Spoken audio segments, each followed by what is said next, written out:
1-2 মিনিটের ব্যাপার। আপনি মার পায়ে চুমু দিবেন, বাবার পায়ে চুমু দিবেন, কত মিনিটের ব্যাপার? 1-2 মিনিটের ব্যাপার। এই দুইটা জিনিস আমরা করতে পারবো কিনা?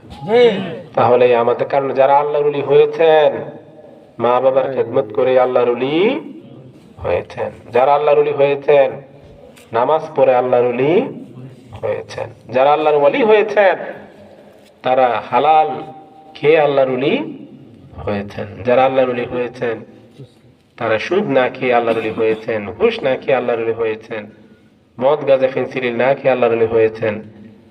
ঠিক কিনা?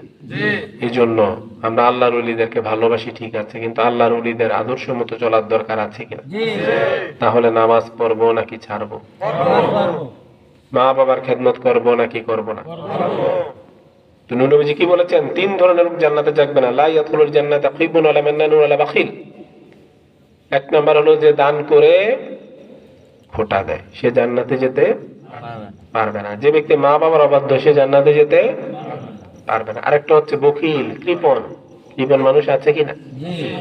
মনে করেন একটা লোক 10 লাখ টাকার মালিক, 100 বার বললো 1000 টাকা দিতে চায় না, এরকম মানুষ আছে কিনা?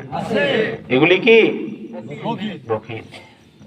মনে রাখবেন, বখিল কখনো মুমিন হতে পারে না। আমাদেরকে দানশীল হতে হবে। কি হতে হবে? দানশীল।